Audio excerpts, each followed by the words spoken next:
प्रियो, हम आज एक न्यू टॉपिक में बात करेंगे हैं। जैसा कि हमने अभी आपको एक वीडियो दिखाए हैं ब्राज़ील का, हैं कौन सा वीडियो, ब्राज़ील का दिखाए। ब्राज़ील में हम देखते हैं कि कैसे प्रभु यीशु मसीह को, परमेश्वर को हैं हंसी और मजाक और ठट्ठा में उड़ाया गया है।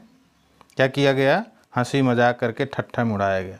देखिए प्रियो, हम देखते हैं कि परमेश्वर के वचन में और पवित्र शास्त्र बाइबल में ये हंसी मजाक परमेश्वर का उड़ाने वाला और परमेश्वर के उस अद्वैत रूप को, उस पवित्र रूप को, उस अमरता के रूप को हैं एक मजाक के रूप में जो उड़ाए हैं, उनके विषय में पवित्र शास्त्र बाइबल क्या कहती है उसके विषय में हम कुछ पदों को देखेंगे जिससे हमको आत्मिक उन्नति प्राप्त होगी। मेरे साथ में निकालिए नीति वचन उसका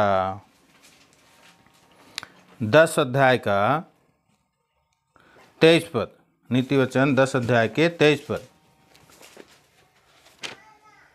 नीति वचन 10 अध्याय के 23 पद में लिखा है, मूर्ख को तो महापाप करना हंसी की बात जान पड़ती है, परंतु समझ वाले पुरुष में बुद्धि रहती है। प्रियो, आपको ध्यान होगा ब्राज़ील के विषय में बहुत अच्छी टेस्टमनी है ब्राज़ील का, है। मैंने उसके बारे में थोड़ा ध्यान किया, देखा, यहाँ वहाँ से सुना है।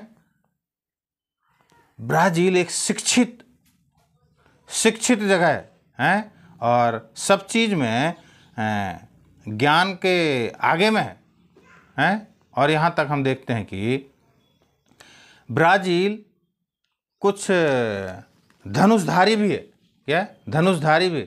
बताते हैं कि वो तीर से पहाड़ों के ऊपर जा कर के तीर से जो हवाई जहाज़ जाते हैं और एरोप्लेन जाते हैं ना, हवाई जहाज़ जाते हैं, हेलीकॉप्टर जाते हैं, उनको वो लोग निशाना बना सकते हैं।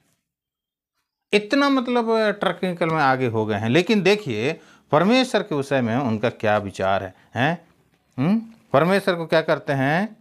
हंसी मजाक में उड़ा रहे। क्या लिखा है? मूर्ख को तो महापाप करना हंसी की बात जान पड़ती है, परंतु समझ वाले पुरुष में बुद्धि रहती। ये इतना बड़ा महापाप कर रहे हैं जिनके विषय में हम बहुत जगह पवित्र शास्त्र बाइबल में देखते हैं। क्या लिखा है? रोमियो के पत्री पहला अध्याय, मेरे साथ में निकालिए रोमियो के पत्री पहला अध्याय उसका 19 पद को पढ़िए। इसीलिए कि परमेश्वर के विषय का ज्ञान उनके मनों में प्रकट है, क्योंकि परमेश्वर ने उन पर प्रकट किया है। हम इस बात को यहाँ पे देखते हैं। और जब हम 21 पद को पढ़ते हैं तो क्या लिखा है? इस कारण कि परमेश्वर को जानने पर भी उन्होंने परमेश्वर के योग बड़ाई और धन्यवाद ना किया, परंतु व्यर्थ विचार करने लगे, यहाँ तक कि उनका निर्बुद्धि मन अंधेरा हो गया। और जब 23 पद को पढ़ते हैं प्रियो तो इस बात को समझ में आता है। क्या पढ़ता है?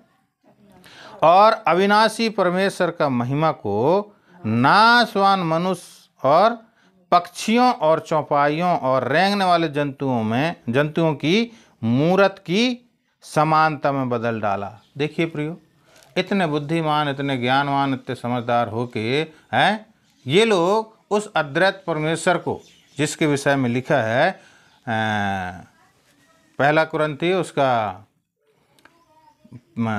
दूसरा कुरिन्ती 5 अध्याय के 16 पद में लिखा है, अब से क्या करना?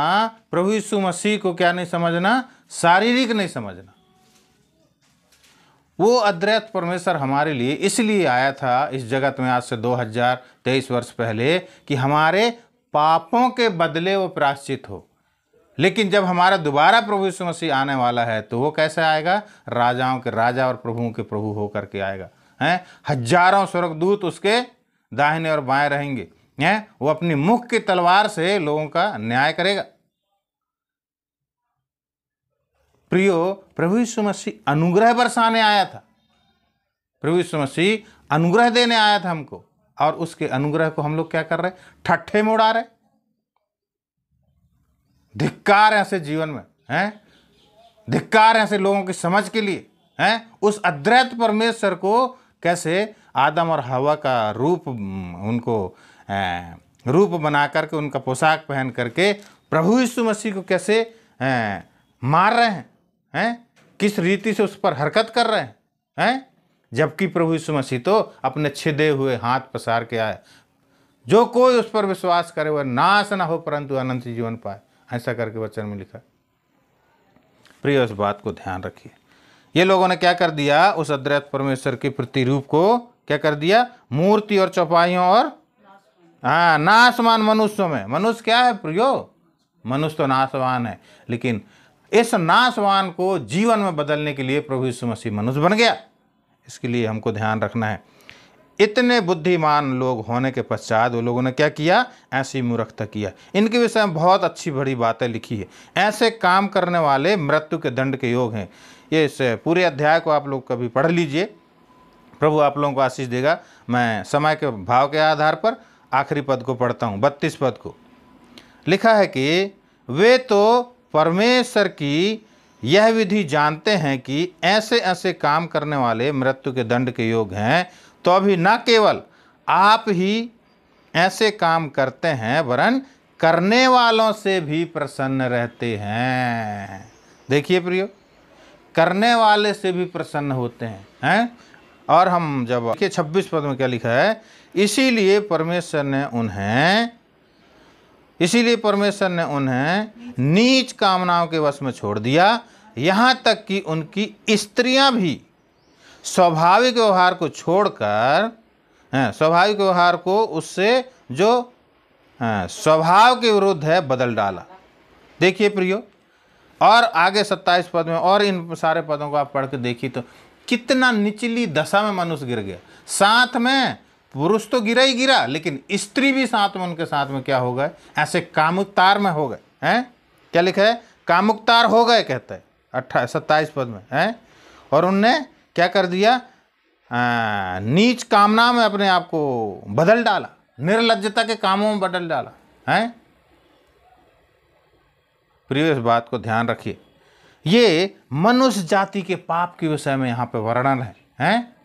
इस पाप से छुड़ाने के लिए परमेश्वर ने उनको प्रभु यीशु मसीह में आके छुटकारा देना चाहा, लेकिन उसको क्या कर रहे हैं ये लोग, हंसी मजाक के कारण बना रहे हैं, अपने इंजॉय के कारण बना रहे हैं। ऐसे लोग क्या कहते आएंगे, क्या करेंगे, दंड के भागीदार होंगे। प्रियो, इस बात को ध्यान रखिए। मेरे साथ में पढ़िए तो दूसरा पत्रस उसका 3 अध्याय के 3 पद में, पहले यह जान लो कि अंतिम दिनों में हंसी ठट्ठा करने वाले आएंगे और अपनी ही अभिलाषाओं के अनुसार चलेंगे। प्रियो, यहाँ पे प्रभु यीशु मसीह में कुछ लोग आएंगे, उनके विषय में लिखा है, लेकिन हम संसार के बातों से भी इस बात को देख सकते हैं कि ऐसे हंसी ठट्ठा और अपने स्वभाव में जीने वाले, अपनी इच्छा में चलने वाले लोगों को हमको देख करके क्या होना है, अपने आप को तैयार करना है। देखिए हम पहले कैसे थे, पढ़िए मेरे साथ में, पढ़िए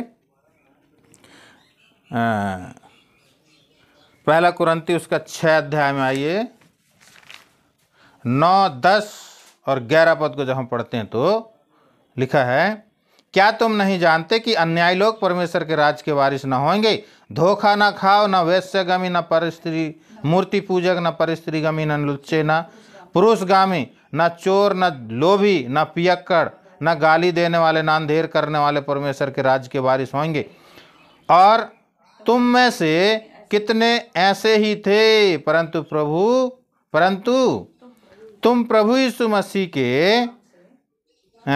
मसीह के नाम से और हमारे परमेश्वर के आत्मा से धोए गए और पवित्र हुए और धर्मी ठहरे। प्रियो, ये काम करने के लिए प्रभु यीशु मसीह उस कलवारी क्रूस पर मारे गए थे। प्रियो, जितने लोगों ने प्रभु यीशु मसीह पर विश्वास किए, प्रियो, उनको परमेश्वर ने अनंत जीवन का वरदान दिया, पवित्र लोग होने का वरदान दिया। प्रियो, ना कि ठाट्ठा करने के लिए। इस गलतियों के पत्र 6 अध्याय उसका 7 और 8 पद को पढ़ते हैं।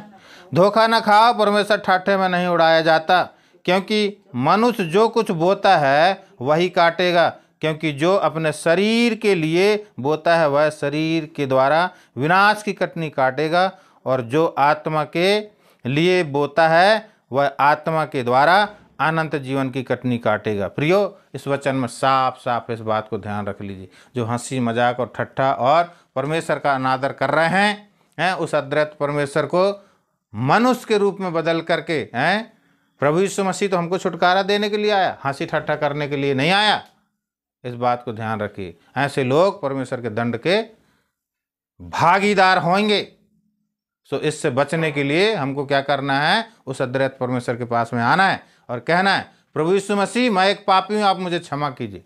और परमेश्वर क्या करेगा? ऐसे लोगों को क्षमा करेगा। प्रभु इस वचन में आशीष दे।